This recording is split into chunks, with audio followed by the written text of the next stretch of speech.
disposes ton cœur aujourd'hui, tu seras rempli du Saint-Esprit.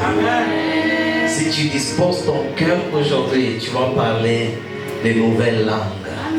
Pour la gloire du Seigneur. Amen. Hein? Oui. Aujourd'hui, c'est le meilleur jour où des hommes sur la terre s'étaient unis, provoquant le ciel, et il y a un bruit, un tremblement, et le Saint-Esprit est descendu sous forme de feu. Et ces gens ont parlé, ils ont été remplis du Saint-Esprit.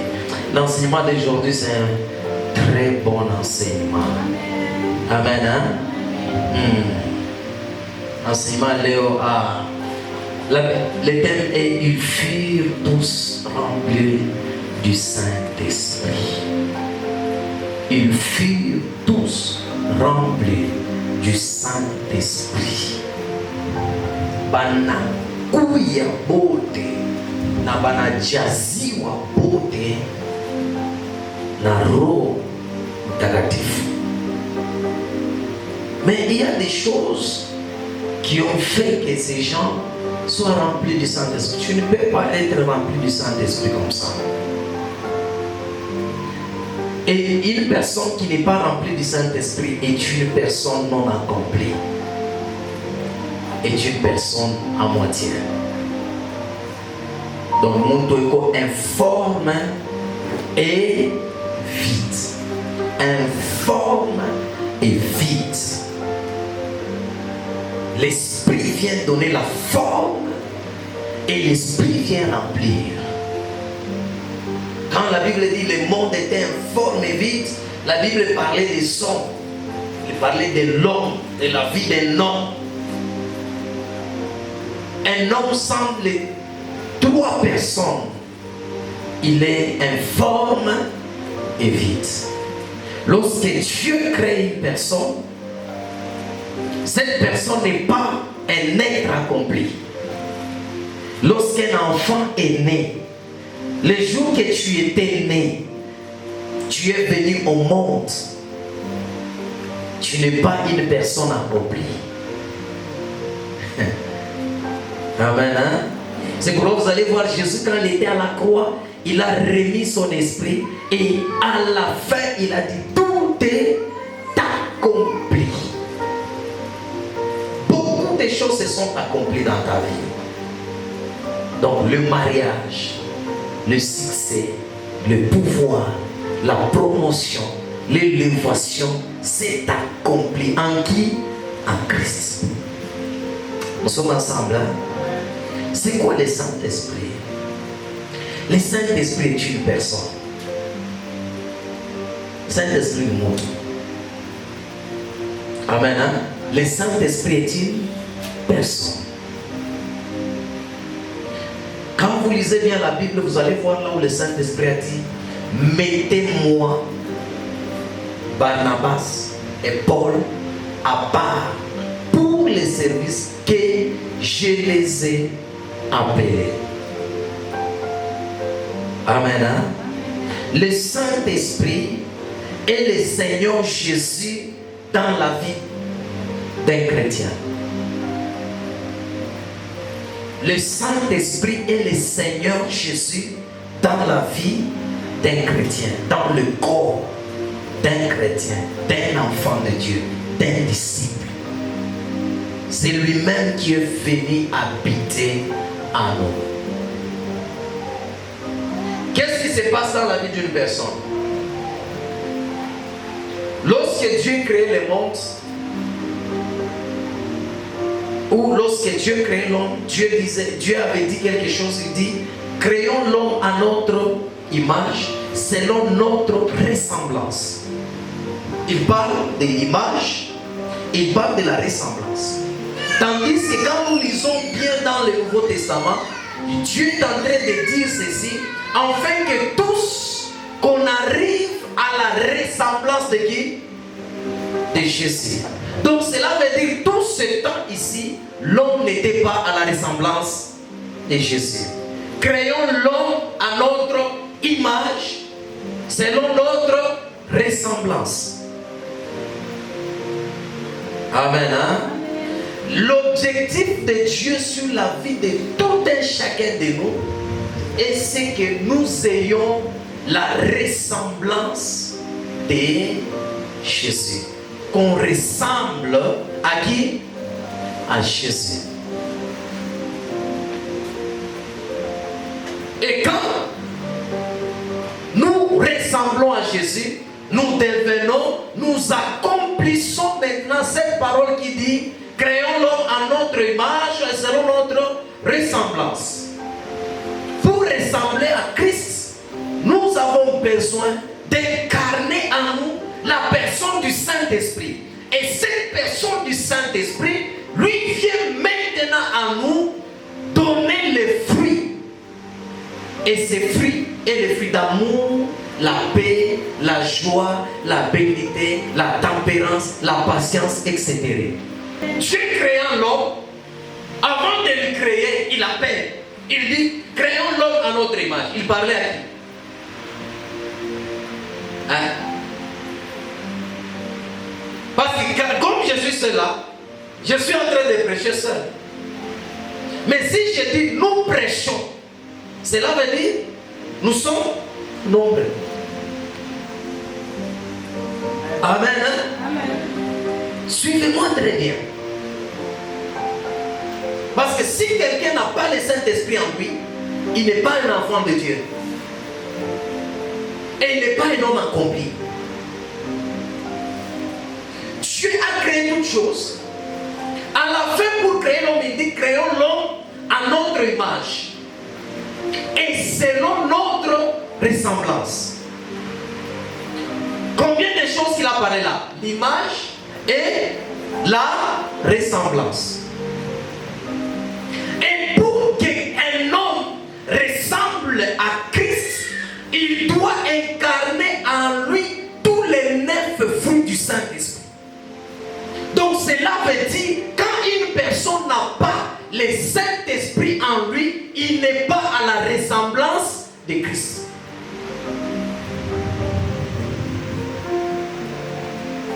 Amen. Hein? Amen. Car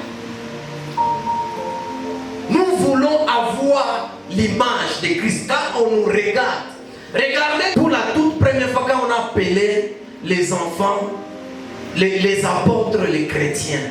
Pourquoi? C'est parce qu'ils ont vu dans ces gens-là l'image de Christ, le caractère, la vie, la marche, la façon de s'habiller.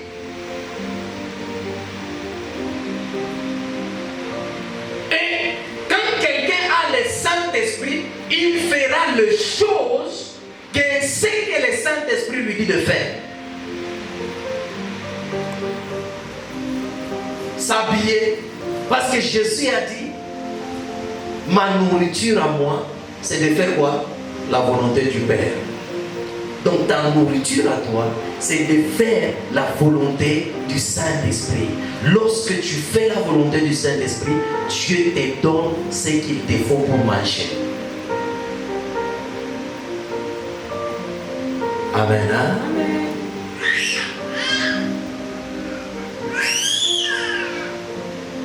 Le Saint-Esprit apporte la puissance nécessaire pour la réalisation des miracles pour tous ceux qui ont cru. Le miracle qui accompagne ceux qui croient en Jésus. Lorsque tu as le Saint-Esprit vient te donner la puissance nécessaire à réaliser le miracle. Quels sont ces miracles? Tu commences les affaires, tu fais les miracles. Et les affaires progressent. Tu commences le travail. Dans ce travail-là, le miracle. Tu chasses les démons. Chasser les démons, c'est une promesse, un don, une grâce du Saint-Esprit. Si tu n'as pas le Saint-Esprit, même les affaires que tu fais là, ça ne va pas avancer. Parce que c'est le Saint-Esprit qui vient nous donner la puissance nécessaire pour le miracle. Amen. Tout va moyen. Amen. Dis à celui qui est à tes côtés, tu as besoin du Saint-Esprit en toi.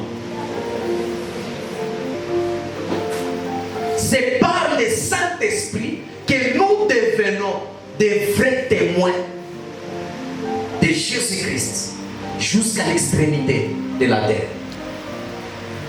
Donc quand quelqu'un n'a pas le Saint-Esprit, il n'est pas un vrai témoin de Jésus.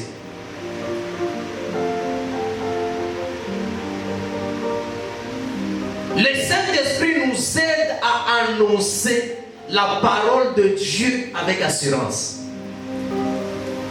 C'est pourquoi vous allez voir d'autres chrétiens ont honte. Ils ont honte de parler de Jésus à d'autres personnes. Ils ont honte d'évangéliser. C'est un signe qu'ils n'ont pas le Saint-Esprit. Amen. Amen. Car c'est par le Saint-Esprit que nous avons cette assurance d'annoncer la parole de Dieu.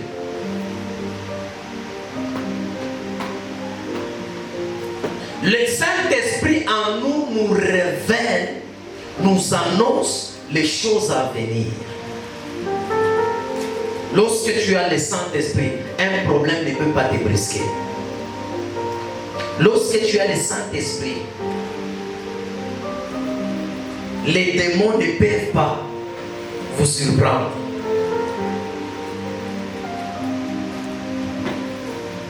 Amen. Hein? Lorsque quelqu'un est rempli du Saint-Esprit, avant que la chose, un problème arrive, le Saint-Esprit vient lui annoncer.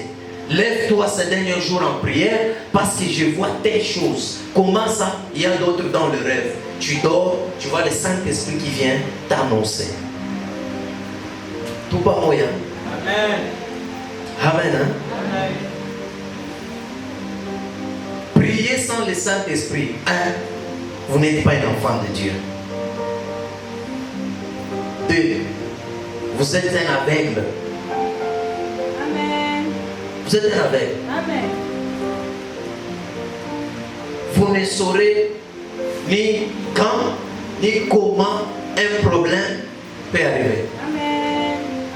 Parce que vous n'avez pas le Saint-Esprit. Le Saint-Esprit peut vous aider même à la cuisine. Amen. Il te dit, n'aimez pas.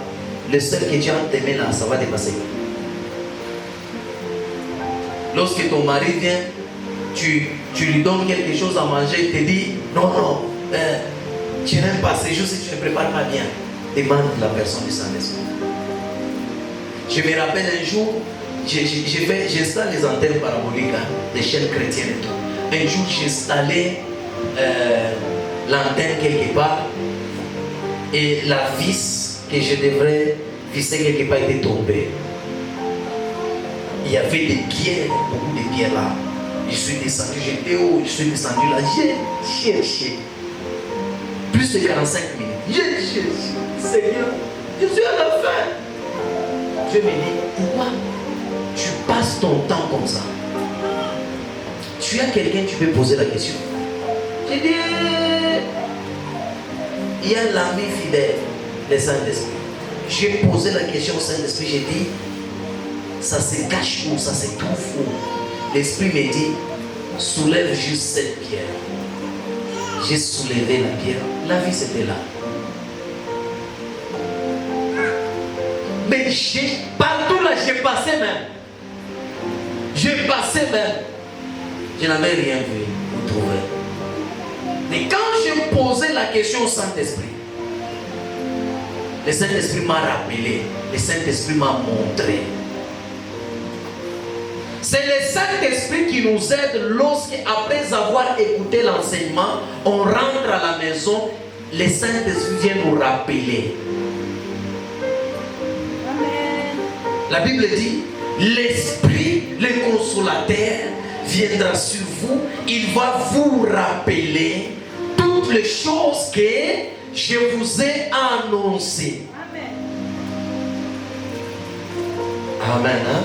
Cela veut dire, et un chrétien qui n'a pas le Saint-Esprit, c'est facile qu'il oublie, qu'on enlève tous les enseignements qu'il a y entendre ou qu'on lui a enseigné.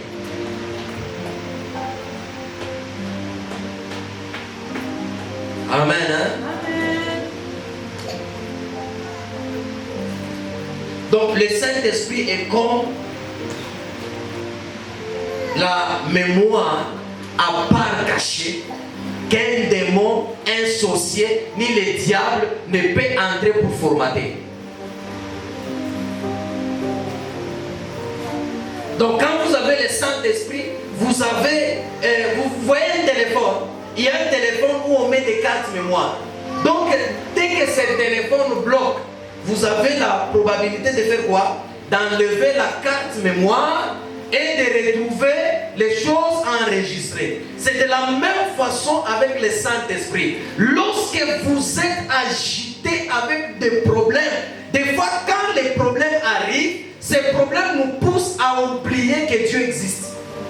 Les problèmes nous poussent à oublier même la Bible, à oublier les enseignements. Mais le Saint-Esprit, il va te laisser d'abord pendant ce temps. À un moment, lui vient dans le silence pour te rappeler, n'est-ce pas, on t'avait enseigné ça. Personne ne peut dans sa tête bloquer tout. Nous avons besoin du Saint-Esprit. Tu as besoin de l'Esprit. Donc le Saint-Esprit vient nous annoncer les choses à venir. L'Esprit nous aide dans notre faiblesse. Lui-même intercède par des soupirs inexprimables. Amen. Donc il intercède des mots, des phrases, des choses que nous-mêmes, nous ne pouvons pas exprimer. Le Saint-Esprit connaît le vrai langage que Dieu utilise. Lorsque tu as le Saint-Esprit, tu es limité. L'homme est limité. Quand il demande des choses au Père, il est limité. Mais c'est le Saint-Esprit qui vient mettre dans notre cœur les choses qu'il faut demander au Père. Et lorsqu'on n'arrive pas à bien les exprimer, lui prend cela, il les amplifie. Dans le vrai sens.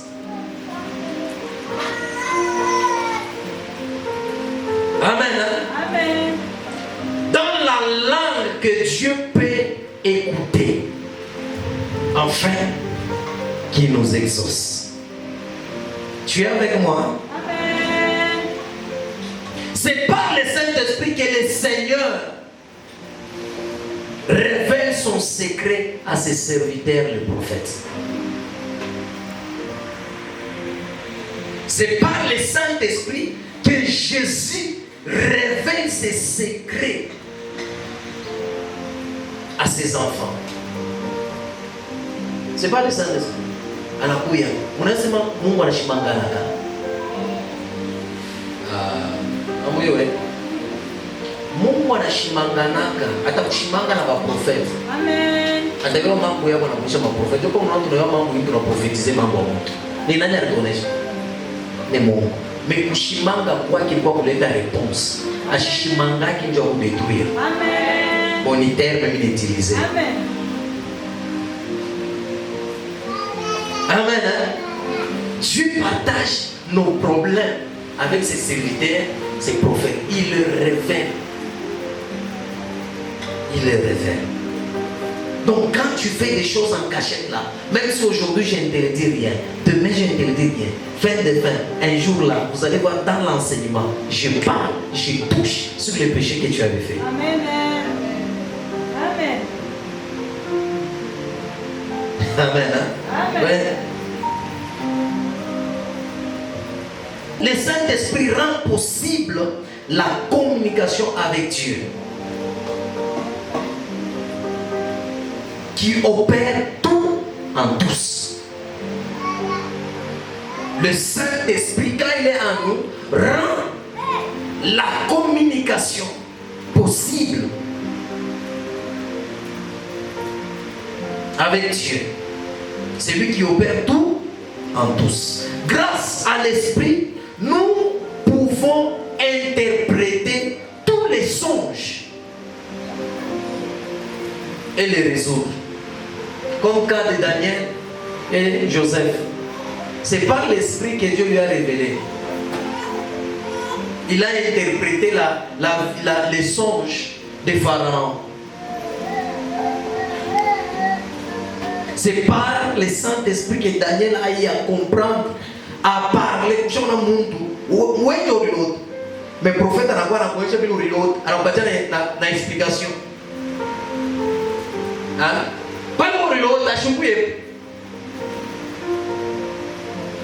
Amen. Nous sommes ensemble. Amen. C'est par le Saint-Esprit, lorsque l'ennemi viendra comme un fleuve, il fuira, il le mettra en fuite, l'Esprit de Dieu. Lorsque tu as le Saint-Esprit, l'ennemi vient comme un fleuve et l'Esprit le mettra en fuite. Lorsque les démons viennent attaquer ta vie, le Saint-Esprit vient le mettre en fuite. Le Saint-Esprit. Même là où vous dormez là, tu dors, bon va attaquer. Avant le Saint-Esprit les met en fuite. Tout pas moi. Amen. Le Saint-Esprit vient faire de nous les enfants de Dieu. Lorsque tu as le Saint-Esprit, il vient sceller, il vient te donner ces droits d'appartenance. Tu as maintenant. J'ai dit ceci, recevoir Jésus, on ne devient pas. Recevoir Jésus, tu n'es pas un enfant de Dieu. Recevoir Jésus, tu as maintenant le pouvoir de devenir enfant de Dieu. Donc quand on dit devenir enfant de Dieu, cela veut dire qu'il n'est pas encore. Amen. Hein? C'est comme un enfant qu'on veut adopter. Dès que vous le prenez dans la maison, il entre dans la maison. Là, il a le pouvoir de devenir. Mais pour devenir ton enfant, il faut aller à la commune, qu'on te donne la lettre d'adoption. La lettre d'adoption, on met les cachets. C'est les cachets qui viennent sceller maintenant que tu es un enfant de Dieu. Amen. Amen. Hein? Amen. Quand l'onction du Saint-Esprit est déversée, c'est pour qu'il y ait des miracles. L'onction du Saint-Esprit ne peut pas se déverser sur une personne et rester inactif, sans miracle. Monte une affaire, reçoit l'onction. Il reçoit l'onction du Saint-Esprit. Là où il ira là. Ah, tu vas bien te bien. Je vous dis la vérité. Amen. Amen. Hein? C'est par le Saint-Esprit que les morts sont entrés en contact avec le sceau du prophète Élisée et leur revenu à la vie. Vous savez, quand vous entrez en contact avec un roi de Dieu, quelqu'un qui a le Saint-Esprit, dès qu'il vous impose la main, tout ce qui est mort dans votre vie revient à la vie. Amen. C'est comme cette personne, la Bible dit ceci, les gens de la ville allaient enterrer quelqu'un. Et arrivés au cimetière, ils ont vu que les ennemis venaient. Ils se sont dit, qu'il a mon tour, que chaque personne se sauve. Moi, ça ne me regarde pas. Et ils ont vu les ennemis qui venaient de loin. Ils se sont dit, que chaque personne se sauve. Ils ont jeté les corps. Mais heureusement, l'endroit qu'ils avaient jeté les corps, c'était là où était la tombe de qui? D'Élisée. Et la Bible dit, le corps en allant dans ce sépulcre, le corps est allé toucher le sceau du prophète Élisée. Et tout d'un coup, la personne est revenue à la vie. Lorsque on entre en contact avec quelque chose, un homme de Dieu, même si ta vie était morte, ça va revenir à la vie. C'est pourquoi la Bible dit ceci. C'est lui qui a ressuscité le Christ d'entre les morts, s'il habite en vous dans vos corps mortels, il vous donnera quoi? La vie. Le Saint-Esprit. Tout pas moyen. Amen. Le Saint-Esprit. Comment le Saint-Esprit est arrivé à entrer dans le corps des gens?